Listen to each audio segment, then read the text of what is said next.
the soul is always talking to us. Your soul is talking to you. So this is when we stop, ask, we get answers. And you can hear it and you're like, oh, you are actually giving me the right guidance. And I've been ignoring you all this time. The system is dimming our light, and kind of you feel like this is the purpose of the system. Mhm.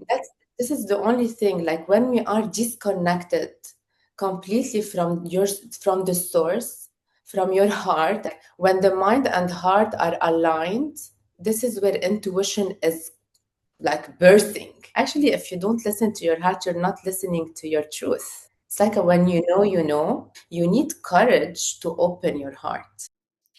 Welcome back to Redefining Love. I am your host, Tara Portelli, and I have such an amazing episode for you guys today. Honestly, I think that each one of us has probably been through some form of heartbreak in our life. I know I have. And I think what ends up happening to us is that we just stay in this state of fear around past hurts, so fearful to really open up our hearts again. And sometimes we do. We are brave, we take a step forward and we open up again. And then maybe we get hurt again.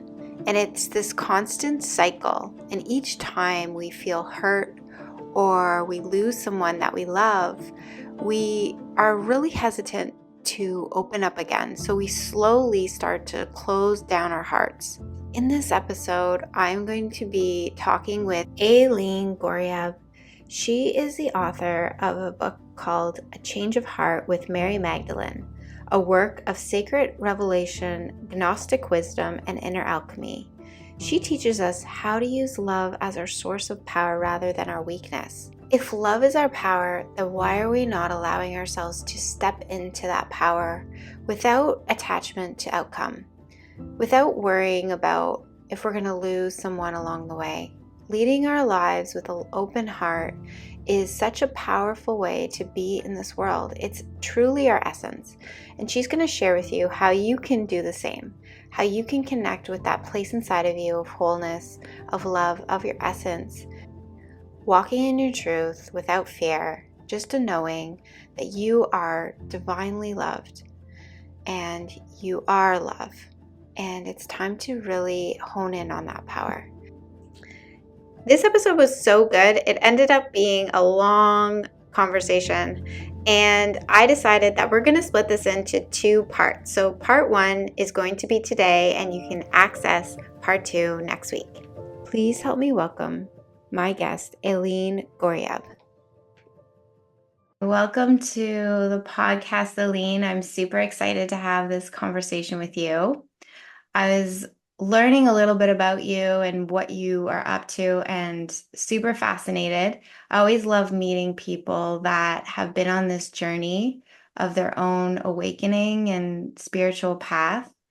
And now you are a mystic and a visionary and an author and obviously a psychotherapist and a hypnotherapist. So you have this whole entire realm of tools that you tap into when you work with people. So I want to talk a little bit about you and what brought you to this path. And my first question would be, when you were a child, like, did you know that you had these capabilities and were you in touch with your spirituality at a young age? Yeah, amazing question. Hello, first, Tyra. I'm so happy to be with you and to take this conversation wherever it's going to take us. And like I don't really I don't remember a lot about my childhood, a lot of things. But what I can remember that I was this child, like a calm child, always observing, always kind of, very sensitive. And Mm. I had this kind of feeling like I don't belong here, like always kind of like, what is that? Like, like something in me wants to seek something, question something about everything. But all I was taking it like inside. Um, being on my own a bit, like people will look at me and say like I'm shy, but actually it was not this shy. I was more into calm and observing. Mm. And I always was asking, because in my background, and this is how I started even with the book, like I always ask like uh, not a religious kind of question, but like what is God? Why? Because in my background, I'm a Catholic, so everything like I used to hear, I had a question. Like always, I used to question everything, and this was really something till now. And even I tell my client, I tell my son as well, question. It's very important to really not just like, go into everything, like whatever we receive, go through it, whatever it is, like really to question it, to question whatever um, we feel we to know.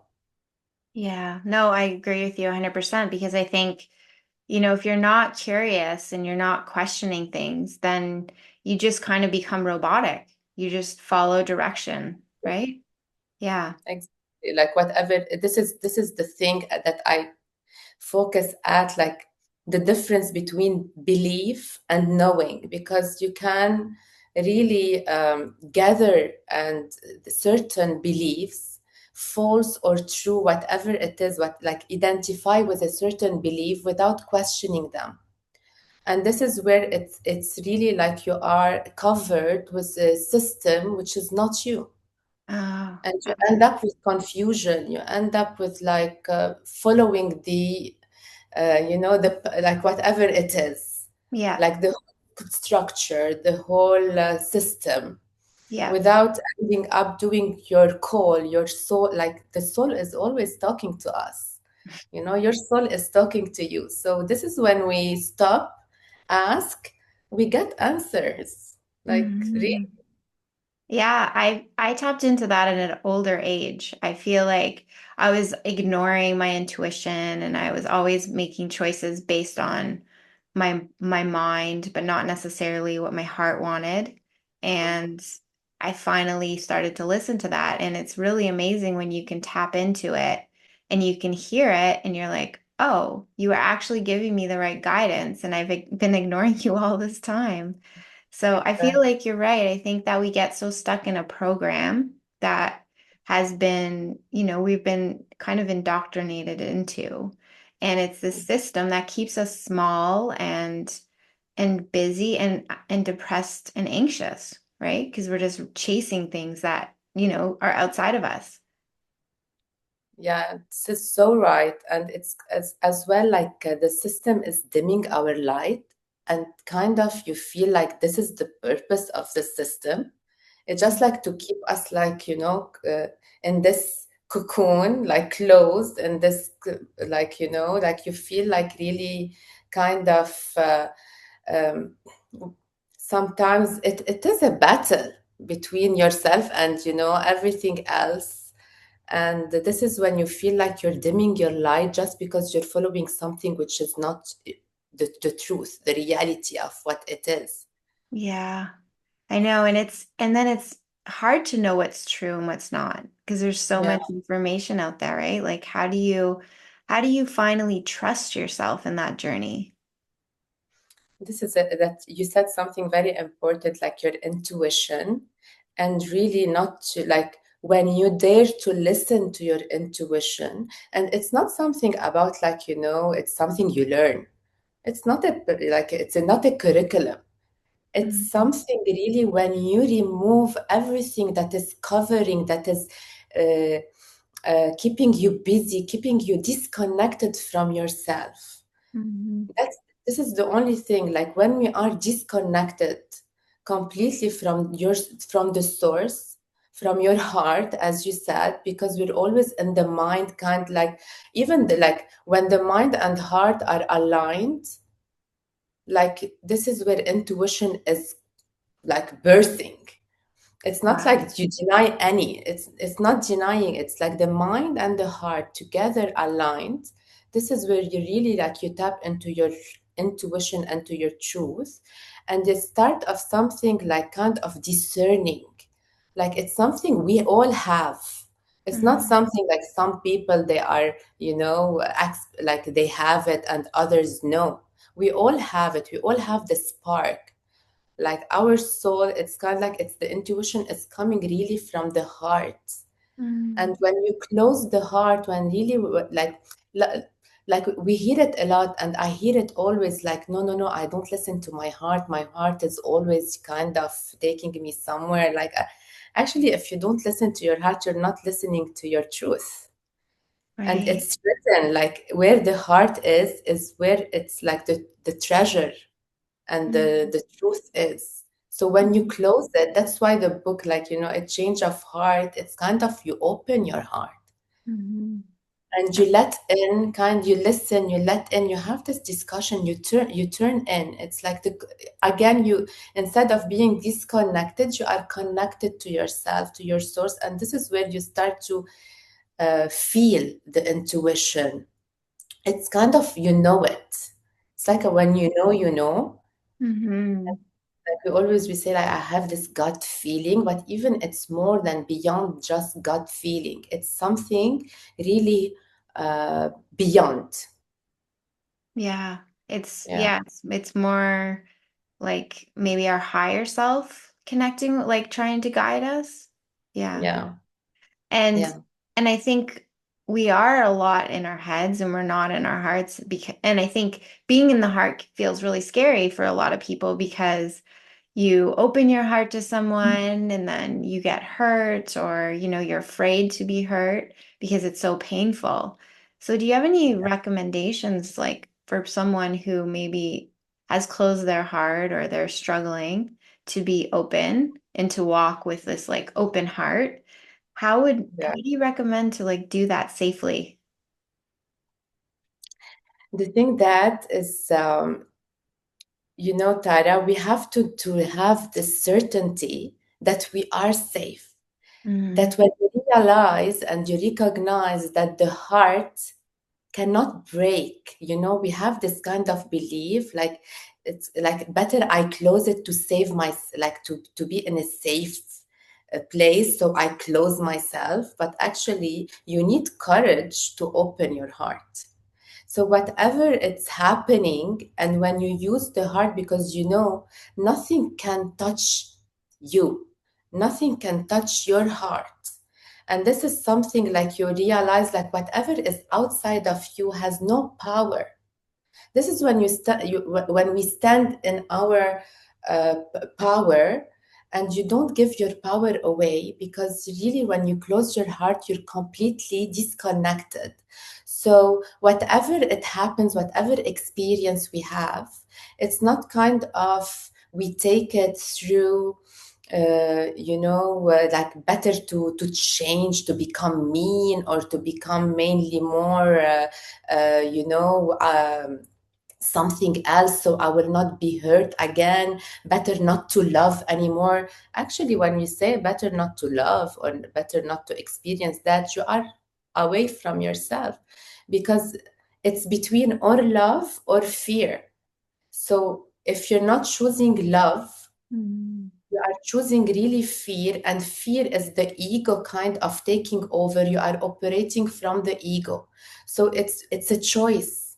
So a mm, choice really every time to choose love again and again and again, whatever is the experience, whatever is outside of you happening throughout, like the world, the people, your environment at work, whatever it is. You say, I'm not going to really go out of love, out of heart, just to right. come back to myself and stay in my integrity, in my authenticity, in love, operating through love. So when I say love, the word is big. It's not like Mhm, just like the love relationship between two. Love is really between, like, it's your source, it's a source, it's an mhm, essence. So all the source of love, or the source of fear. And when I say fear, of course, it's not like fear when you are in danger. No, fear like every time you choose, um, valid, like you want validation from others, kind mhm, of pride, arrogance, insecure. When someone is insecure, you're not at heart Right. completely. You cannot be at heart when you are insecure. So this Right. is when you know that your heart is protected and you protect it every time you choose love. Right. How do you think, like a child, like from your childhood, how that plays into us and as adults? Obviously, like there's, for example, like someone that maybe didn't feel like they were given love as a child. How how do you learn how to do that? Like, is there a way to navigate that? And if you can heal those wounds, can you then tap into that place inside of your heart and open it up? Yeah, exactly. Like, it's just like when we don't identify ourselves anymore with our wounds, with our past, with our environment, with our childhood.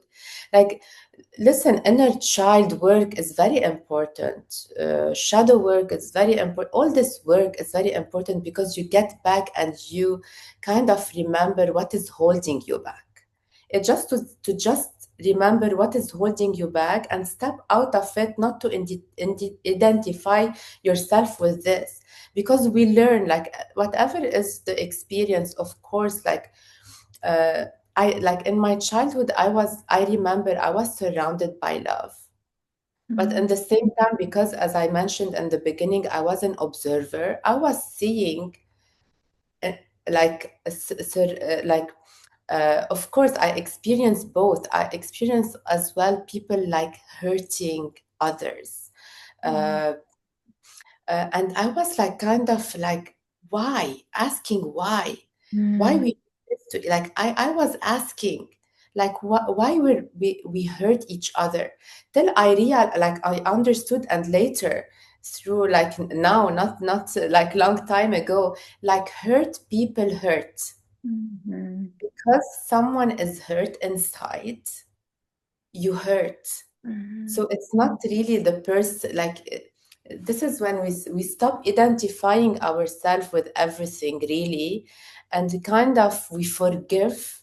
Like this is something that, like, even the forgiveness, it start to become misunderstood. But when you forgive your past, you forgive whatever you pass through, and you know that really we grow up. Like it was something we learned a lot from it, and mhm, we grew from it. And this is where you hold saying thank you for whatever it is, and you uncover everything that is telling you that you are not loved, you are not worthy. Because what really changed me and my big shift was when I realized, like, it's something that it's not like it was not from outside or someone telling me that. It's like really mhm, experiencing between me and myself, that remembering that I am worthy, and mhm. it's between me and me, nothing else. No one can give me that. Yeah. And it was something like this kind of experience that I had, that I wrote in the book. And this is something that really between you and your higher self, and Mhm, nothing can give you that, no mhm, one else. That's why we go on searching outside to feel fulfilled, to feel worthy. But we cannot get it from outside. So we are seeking a place where it's empty. That's why mhm. we end up like in a roller coaster in an empty place. Like you cannot, get something where you cannot find it. Yeah, I 100% agree with you. And that's why the podcast is called Redefining Love. Mm, Because, when I reflect back, for example, on my own path to this point, I was always relationship to relationship, and they were they were never giving me what I needed. I was always still feeling like insecure, not worthy. And then when I finally chose myself over a relationship and I left, which was one of the hardest decisions because it was a very short-lived marriage, but I knew that it wasn't allowing me to access myself. When I finally chose myself, it's like my whole life changed. And I started to see through this totally different lens. And I started to realize that love doesn't actually exist outside of us. It is just inside of us. And like people like you're speaking to cannot fill that void that we feel, but it's really about connecting with ourselves. and Yeah, dating ourselves, building the relationship with ourselves, you know? So I love yeah. that. That's really And, powerful. and this is how it is because from childhood, even we like, if like you look at child, they feel insecure because they still they want a safe environment, and it's very important to give a child a safe environment. But and the end of the day, because as a child we look at the love from our parents, so we grow in a way kind of always seeking it outside of us till we come back and turn inward, and we realize it's, as you said, it's internal. You are love, and you choose. When you say I choose myself, is I choose love. You are love. And this is like every time and every day, like for me, this is my prayer. I wake up every day and say, today I choose love, and Mm, let me share this love right. wherever I go. And whenever I feel myself like little bit going like kind of going out from that, I remind myself again to come back to love, to myself, and to share it. And this is where you start to see it more. You Mhm. start to feel it, because it's really it's an energy that wherever you give it, you receive it, and it's expanding. So Mm, and love is it's you redefine the perception of love, because right. love is love. So this is how the perception change, and this is a change of heart. So if you change the perception of how you are seeing love, and you see it internally, you turn inward. And Wow. yeah. So, Aline, were you always like this? Like, were you always like walking around like this beam of love, like going into every room and shifting? I mean, because essentially, I feel like once we can get into that place inside of ourselves, like we can literally change the frequency of a room when you walk in, right? Like people feel it because, like you were saying, like a lot of people, like, first of all, the one consistent thing in my work is that people don't love themselves. And so that's where I usually focus in and I work with psychedelics. So when you go into psychedelic experiences, like all you feel is love. Like it's just this overwhelming feeling. You're like, how did I not feel like this all the time? Like this is amazing, right? So like were you always like this? And like did you have a difficult path at all to this point? Actually, I had a difficult path because I'm really, as I said, oversensitive. That means I sense. Mm, And when I see something that is not made out of love, or something, it's some like, sensing that the intention of someone is not mm, based from love, I kind of taking it personal. I feel hurt myself, taking these emotions myself, sit with myself, and kind of um, when you are like this empath, uh, you end up being a victim. So when you are sometimes when you are in a toxic environment, people take advantage of your love. They take advantage of who you are. And this is where I was like between the edge, between of really uh, I felt to close my heart and really become this like in order to operate in this life, you have to be like completely close your heart and forget about anything that is sharing that no one deserves this, or at the end of the day, no, you say like whatever it is, I'm choosing again love. And this is where you perceive it differently, and you end up seeing that the, whatever you share, it's you, and whatever you receive, it's or you let it in, or you consent, or no. So you mhm, start to like to discern, because really like this is where you stand, and you stop being a victim of being lovable, mhm. and you realize like this is your power. because sometimes when we get underestimated of our love, we feel like our love is weakness. And when you think that love is weakness, this is where we are in a complete confusion, and kind of you start to lose yourself.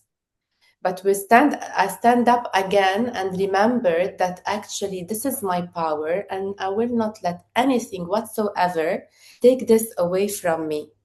Mhm. Like what belongs to you, and love belongs to us. So, or like really, it's like we leave it on the side or we choose it. It's a Mhm. choice, it's a Yeah, decision. I agree with you 100%. And I think being able to Or see through like a lens of compassion really helps with that. At least for myself, like I was angry a lot, and because I was just had so many difficulties, and I was the victim of my life. And then when I decided, you know what, I want to see everything through this lens of compassion, and I had that capability to shift things, then even the people that, maybe do things to us that we feel are attacks, or even though it is us, right? Like you said, like it's a reflection of us, and it's all part of our experience, because there's information, or there's something that we have to grow from that experience. But yeah, once I could really tap into that lens of compassion and forgiveness, and like not allowing that person to affect me and my personal state of being in love, then I feel like it was really helpful. And so, yeah, I totally agree with you 100%. 100%. It's like you said something very important, and yet, like setting boundaries in here is very important because, as you said, like when we hear it a lot, everything is a reflection of you, everything is a reflection of you. When at the end of the day, you see things that actually it's not you, right? It's like actually no, Yeah. this is Yeah. like, or it's a projection, or it's a reflection, or like you end up saying like, hello, if I'm the one projecting this, like this is when you take everything you know what I mean. But when you set boundaries and you say actually this like I will not let this I will not let this thing hurt me anymore. I will not let this thing like accept this anymore. This is where you set boundaries. And setting boundaries is something very important. It's part of choosing love and choosing yourself. Even Mhm. like I see a lot of client, Tara, they don't know how to set boundaries. It's very hard for them. And Mhm. really, I help them to do that because it needs courage. And when you set boundaries, you end up choosing yourself. And yes, and like you have to set boundaries and let go of things that it doesn't belong to you anymore, like things that you feel like it's not like it's doesn't resonate with you, it's hurting you. You have to do that decision. Yeah. We have to set boundaries at the end of the day and choose yourself, and this is where you rejoice, and this is where Mhm. like say like you get your power back. Mhm. Yeah. And you because really when something that is not your reflection, you stop seeing your reflection in everything actually. Okay. So, like when somebody shows up in your life that you're like, for example, like you really just don't like how they show up. So how would you describe that? It's not a reflection of you. Is it like, how, I'm not sure if you've ever heard this, but like you attract into your life the opposite, but equal to you. So for example, like if you're a people pleaser, you're going to attract in a taker, right? So yeah, like what does that mean when you say that? And this is the battle. That's why when you are a victim, as you said, Mm-hmm. you attract the attacker in a way. But when you are really um, uh, in a way reach a point embodying your higher self, you reach a point you don't attract anymore something that is really doesn't resonate with you. You start to discern. You start kind of experiencing things, but you don't let it in. on the spot you can on like you can see and tell if this is something I will accept it or not. And Mhm. without reaction, you don't react to things, you start to respond.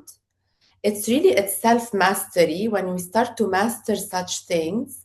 And when you really when everything is through love, and you know that I will operate through love, whatever you see and you are experiencing.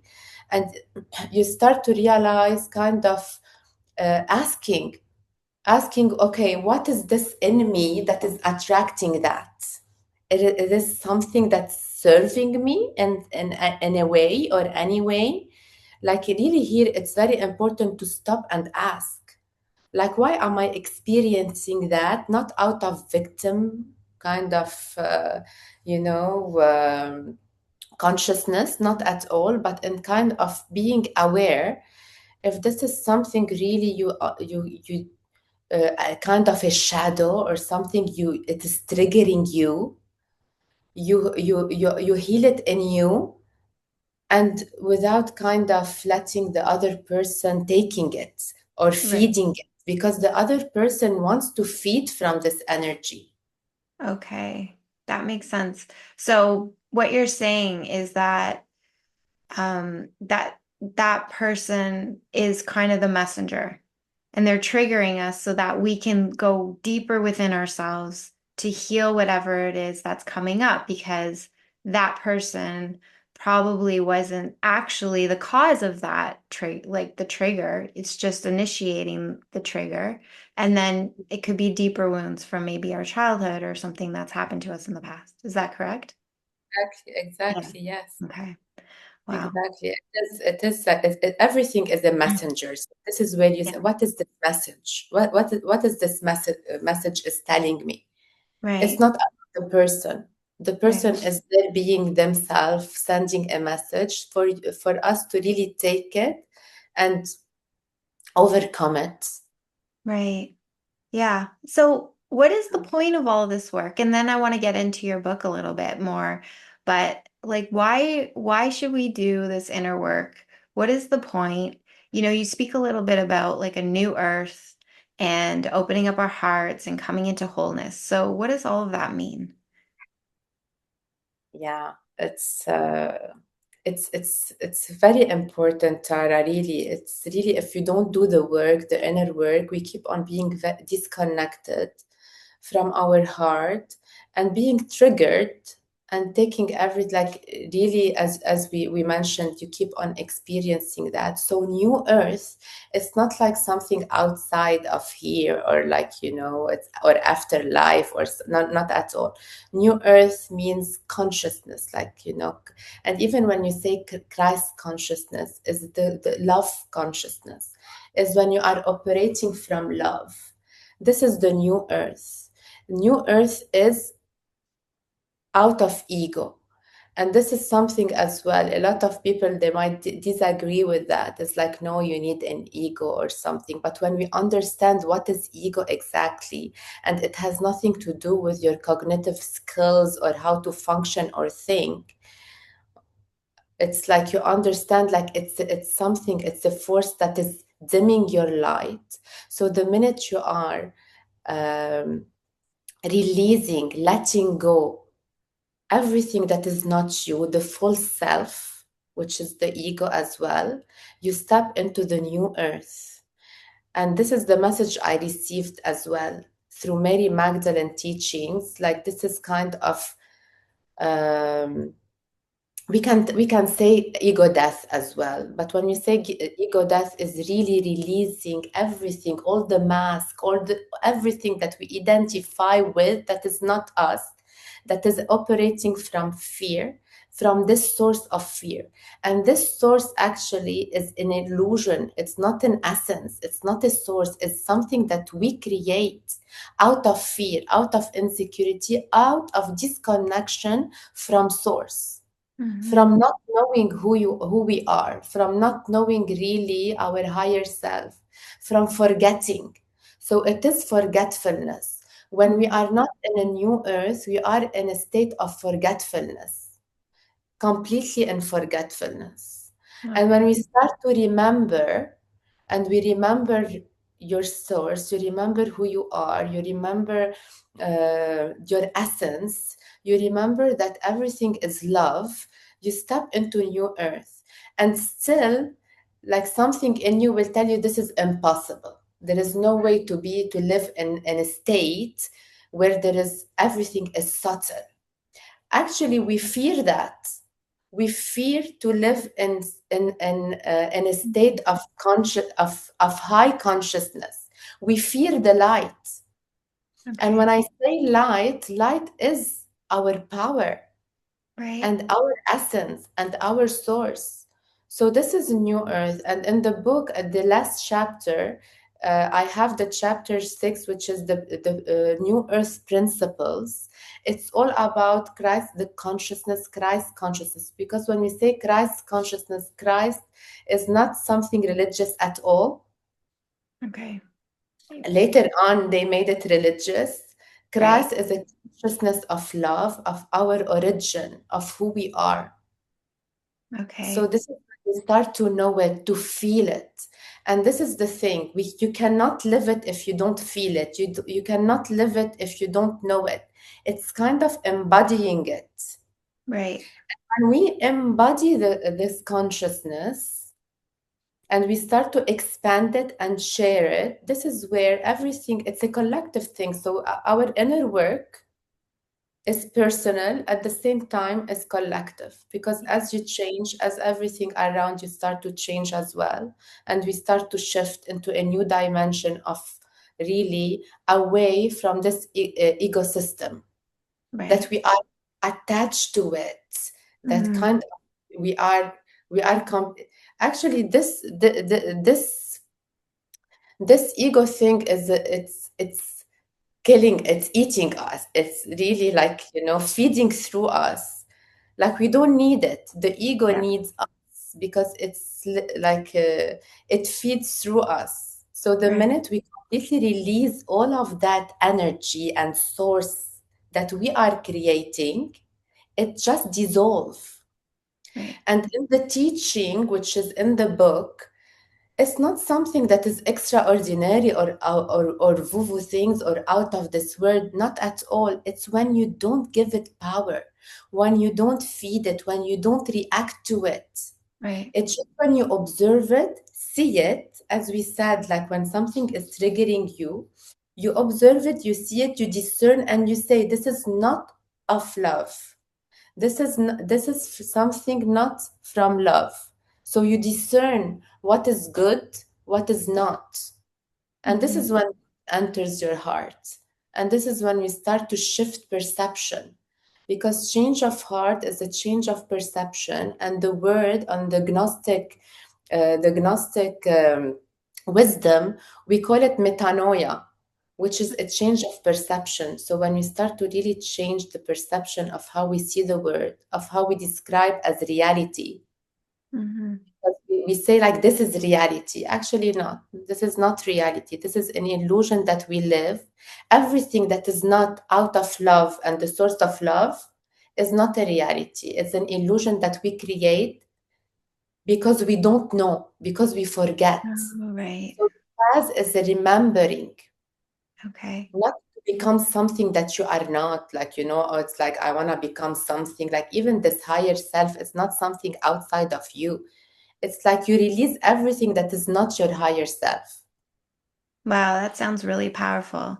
So, when someone reads your book, which by the way is called A Change of Heart with Mary Magdalene, and it's a spiritual call to live from the fullness of heart and walk the new earth of wholeness. So, when someone picks up your book, they're going to get almost like would you say it's like a guide for people to enter into this place, into this space of like living from your heart and letting go of your ego? It is a portal. Yeah. Like it's great. It's something you open it, and I'm sure every person is going to take something through it. Like Okay. it depends. There is a lot of messages out there, And at the beginning, it is a revelation of the messages that I received through Gnosis. And Gnosis means direct experience, that you have a direct experience with Source. So it's something you receive, not through book, not through someone. It's something really through your soul you receive. And I don't want to say it now because I want to keep it for the book, that what is the message exactly that I Okay. received. And this is in the beginning, in the first chapter. I express the experience that I lived, that shifted my whole life, that changed my heart as well. And that throughout this experience and this year of full devotion, I start to receive as well wisdom that I had no idea about it at all. And that concludes part one of this episode of Redefining Love. Absolutely loving this conversation. I hope you guys are too. Aline is just a world of wisdom, and she has such beautiful energy embodying her open heart, and you can too. So stay tuned next week for this episode to continue. We're going to get part two out Monday, the same time next week. Thank you so much for tuning in. If you're loving what you're hearing, please feel free to share this episode with a friend that you know could resonate with it. I know for myself, I'm always sending people podcasts and also getting lots back. So, such a powerful way to share information that can only help with our own inner work and healing. Have a beautiful week and talk to you guys next week.